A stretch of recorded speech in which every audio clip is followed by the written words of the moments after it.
Dans cette vidéo, on va démontrer un théorème classique concernant les espaces de Hilbert, le théorème de projection sur un convexe fermé. Ce théorème a l'énoncé suivant. On considère H un espace de Hilbert et C une partie convexe fermée non vide de H.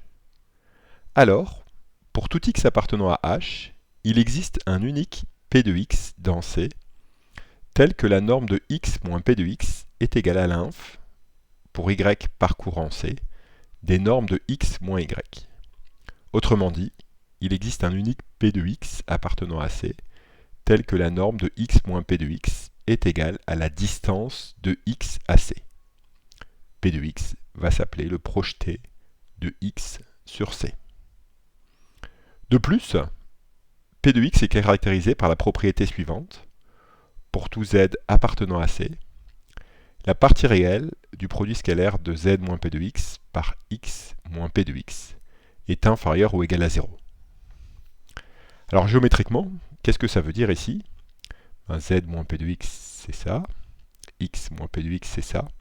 Cette propriété du fait que le produit scalaire est négatif, mettons qu'on travaille sur le corps des réels, ça signifie que cet angle-là est obtus. Pour la démonstration de ce théorème, on va avoir essentiellement besoin de deux outils. Le premier outil, c'est la complétude. On sait, par définition, qu'un espace de Hilbert est complet. Or, la partie C que l'on considère, qui est une partie fermée de H, elle aussi est complète. Et on va pouvoir utiliser que toute suite de Cauchy de C converge.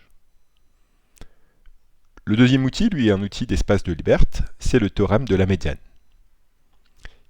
Il dit la chose suivante. On considère x, y, z dans H, alors la norme de y moins z au carré est égale à 2 fois la norme de x moins y au carré, plus 2 fois la norme de x moins z au carré, moins 4 fois la norme de x moins 1 demi de y plus z au carré.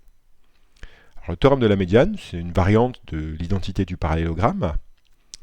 On l'appelle comme ça pour la raison suivante. Si je me place dans le plan, que je considère un triangle ABC, et que je note I, le milieu de BC, eh bien je sais que BC carré est égal à 2 AB carré plus 2 AC carré moins 4 AI carré. Et si par exemple A, on est dans le plan, c'est le point d'affixe X, B c'est le point d'affixe Y, et C le point d'affixe Z, BC carré c'est le module de Y moins Z au carré, AB carré c'est le module de X moins Y au carré, etc. Donc ce théorème de la médiane, c'est juste une extension dans les espaces de Hilbert, ou en fait dans les espaces pré-hilbertiens, de ce théorème-là dans le plan. Passons maintenant à l'existence. Donc on cherche à prouver qu'il y a un certain élément de Y, de C, qui réalise la distance de X à C. Donc on va poser pour simplifier D, la distance de X à C, et on va considérer yn, une suite de C, telle que la norme de x moins yn tend vers D. Le but du jeu, c'est de démontrer que la suite yn converge et de démontrer qu'elle est de Cauchy. Pour ça, on va utiliser le théorème de la médiane. Donc je considère Q et P des entiers supérieurs ou égaux à 1, et j'applique le théorème de la médiane à x, yp et yq. Le but du jeu ici, c'est d'arriver à démontrer que si P et Q sont grands, la norme de yp moins yq au carré est petite. Donc le théorème de la médiane me dit que yp moins yq au carré, c'est 2 norme de x moins yp au carré, plus 2 norme de x moins yq au carré, moins 4 norme de x moins 1 demi de yp plus yq au carré. Comment je vais faire en sorte pour que ça se soit petit? Eh bien, si P et Q sont grands, la norme de x moins yp au carré, c'est à peu près égal à d carré, puisqu'on a cette propriété ici. Et d'un autre côté, ici, cette norme-là va toujours être supérieure ou égale à d carré, la norme au carré. Pourquoi? Parce que c'est là où je vais utiliser que C est convexe. Yp plus yq divisé par 2, c'est le milieu de yp et de yq. C'est dans C si yp et yq sont dans C. Alors, écrivons ça maintenant avec des quantificateurs. Donc je considère un epsilon positif, Et pour ce epsilon positif, je peux trouver grand N supérieur ou égal à 1, tel que pour tout n supérieur ou égal à grand N, j'ai la norme de x moins yn au carré qui est plus petit que d carré plus epsilon. Ok. Et maintenant, si je choisis q et p tous les deux supérieurs ou égaux à grand N, eh bien j'ai d'une part la norme de x moins yp au carré qui est plus petite que d carré plus epsilon, hein, p est plus grand que grand N. De la même façon, la norme de x moins yq au carré est plus petite que d carré plus epsilon. Et comme ce point-là, il est dans le convexe C, il y a la norme de x moins 1 demi facteur de yp plus yq au carré, c'est plus grand que la distance de x au convexe, donc c'est plus grand que d carré. Et finalement, ce que j'en déduis, en utilisant le théorème de la médiane et ces informations-là, c'est que la norme de yp moins yq au carré, c'est plus petit que 2 facteurs de d carré plus epsilon, plus 2 facteurs de d carré plus epsilon, et moins 4 d carré. Ici j'avais un supérieur ou égal, mais comme j'ai mis un moins devant, ça fait moins 4 d carré. Et là, les d carrés se simplifient et il me reste juste 4 epsilon. Et là, ça me permet de démontrer que ma suite yn, elle est de Cauchy. Donc c'est une suite de Cauchy de C, c'est un complet. Donc il existe y appartenant à C tel que yn converge vers y. Et maintenant c'est très facile de conclure, parce que je savais que la limite quand n tend vers plus l'infini de la norme de x moins yn, c'était d, c'est-à-dire la distance de x à c. Et bien comme yn converge vers y, par passage à la limite, j'en déduis que la norme de x moins y égale la distance de x à c. Et bien sûr, y est dans c, donc j'ai bien trouvé un point de c, tel que la norme de x moins y, c égale à la distance de x à c. Prouvons l'unicité maintenant.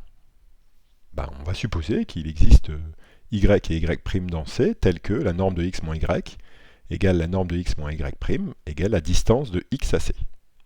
Et à nouveau, je vais utiliser le théorème de la médiane.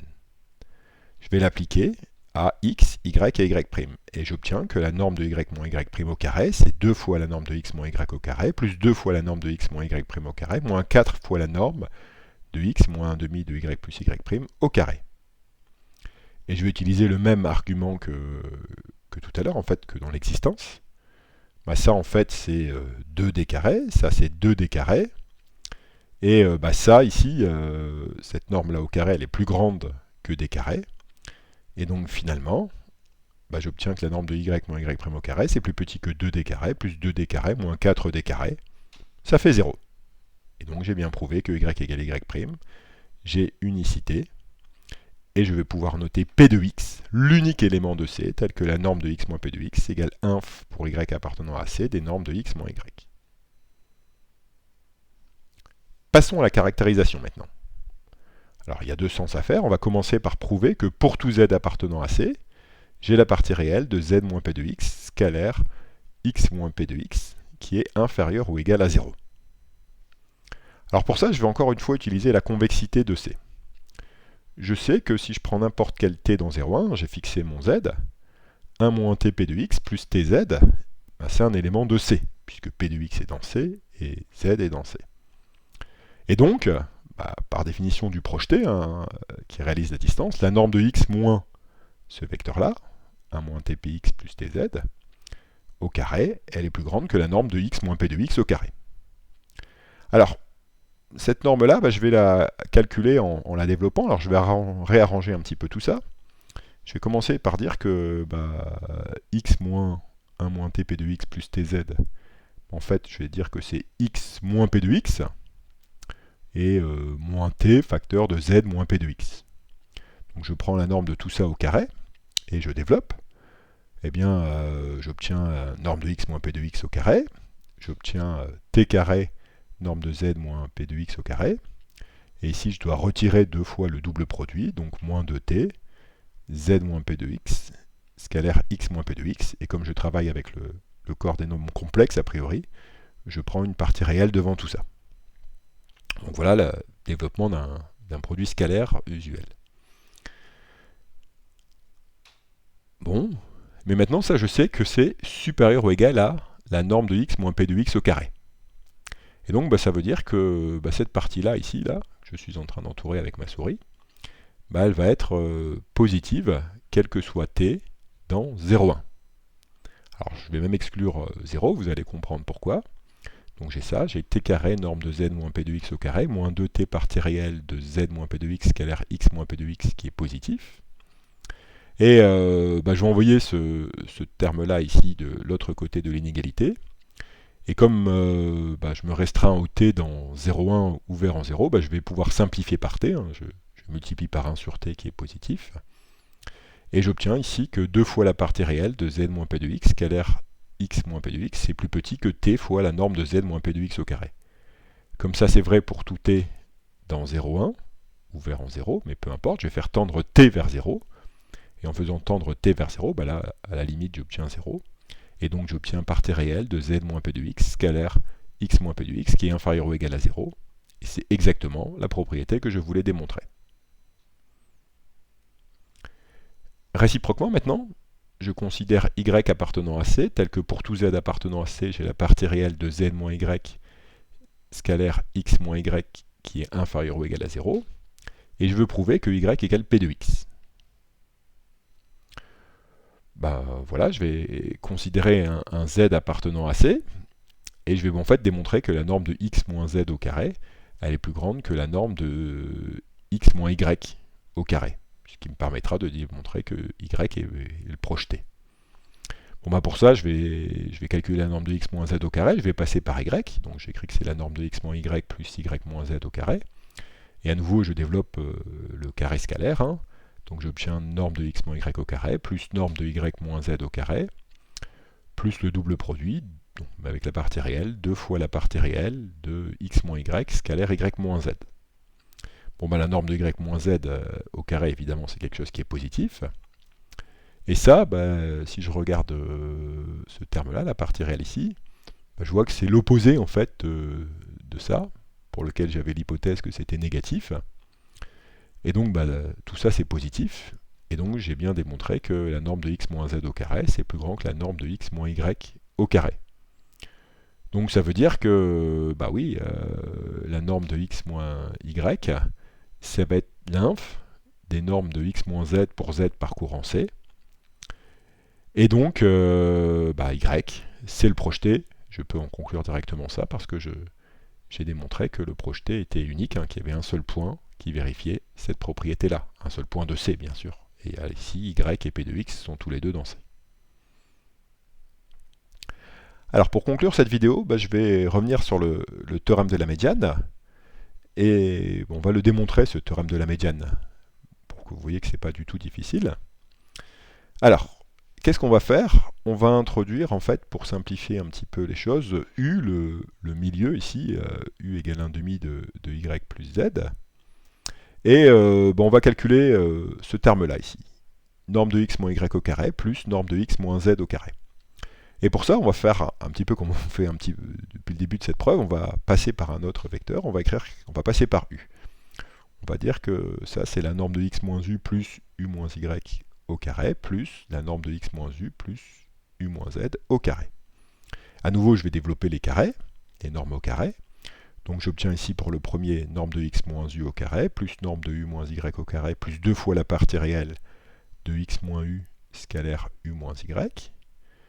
Et pour le deuxième, j'obtiens norme de x moins u au carré, plus norme de u moins z au carré, plus 2 fois les parties réelles de x moins u scalaire u moins z. Alors évidemment, ces deux termes-là m'embêtent un peu, parce qu'ils ne correspondent pas à ce que je voudrais trouver ici. J'ai plus de partie réelle de produit scalaire qui apparaît. Alors pour ça, en fait, je vais regarder à quoi est égal u moins y et à quoi est égal u moins z. Bien, u moins y, si je regarde ici comment c'est défini u, u moins y, c'est z moins y sur 2. Et u moins z, c'est y moins z sur 2. Et donc en fait ici, ces deux termes-là, ils sont opposés. U moins y, c'est moins u moins z. Et donc ici, on faisait le produit scalaire par le même vecteur, x moins u, je vais pouvoir éliminer ces deux termes, ils se simplifient. Et finalement, ce que j'obtiens, c'est que x moins y au carré plus x moins z au carré, là je peux regrouper les deux normes de x moins u au carré, plus, et en fait ici c'est la même norme, norme de u moins y comme norme de u moins z, c'est norme de y moins z sur 2, donc j'ai 2 fois la norme de y moins z sur 2, le tout au carré. Je peux sortir le 1,5, comme j'ai un carré ça fait un quart, il se simplifie avec le 2 devant. et j'obtiens 2 fois la norme de x moins u au carré plus 1 demi fois la norme de y moins z au carré. Et là, quitte à multiplier par 2 et à renvoyer ce terme-là de l'autre côté, c'est exactement le théorème de la médiane. Enfin, on va démontrer une propriété de la projection, on va démontrer qu'elle est inlipschitzienne. C'est-à-dire que si je considère x1 et x2 dans H, j'ai la norme de P de x1 moins P de x2 qui est plus petit que la norme de x1 moins x2. Alors pour démontrer cette inégalité, il suffit que je démontre l'inégalité avec des carrés. Ça incite à calculer la norme de P de x1 moins P de x2 au carré. Et j'écris le carré scalaire, c'est P de x1 moins P de x2 scalaire P de x1 moins P de x2. Et l'idée ici, en fait, ça va être de repasser par x1 et x2, seulement sur un des deux côtés. Donc je vais écrire que c'est P de x1 moins P de x2, scalaire P de x1 moins x1, plus x1 moins x2, plus x2 moins P de x2. Je développe, et j'obtiens mes trois termes. Vous voyez, les couleurs permettent de repérer d'où ils viennent. Donc j'obtiens P de x1 moins P de x2, scalaire P de x1 moins x1, plus P de x1 moins P de x2, scalaire x1 moins x2, plus P de x1 moins P de x2, scalaire x2 moins P de x2. Et en fait, on va les termes en rouge et en vert ici, on va les faire disparaître.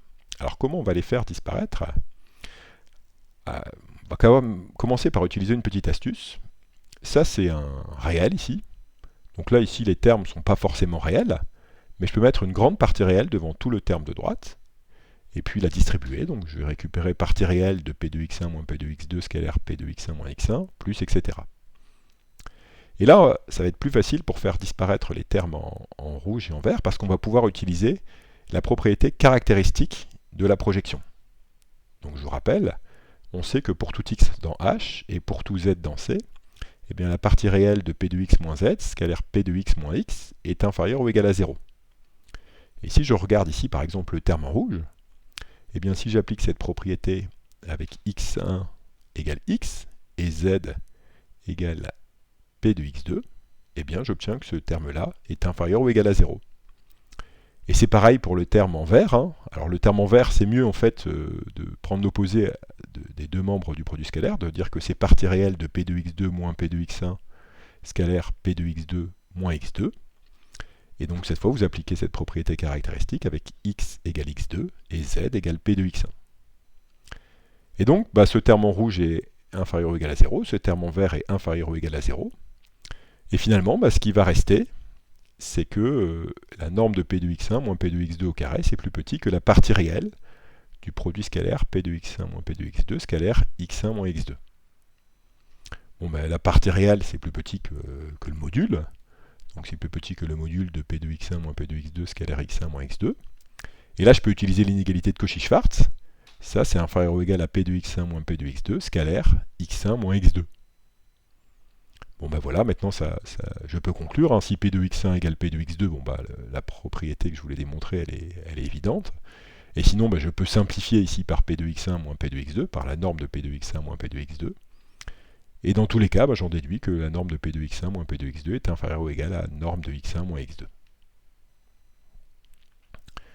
Voilà, vous en savez beaucoup sur la projection sur un convexe fermé. C'est un théorème important qui permet par exemple de démontrer le théorème de Riesz pour les espaces de Hilbert.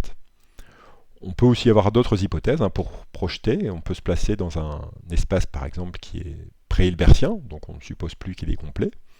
Mais à ce moment-là, on doit projeter sur un convexe complet pour pouvoir utiliser l'argument des suites de Cauchy.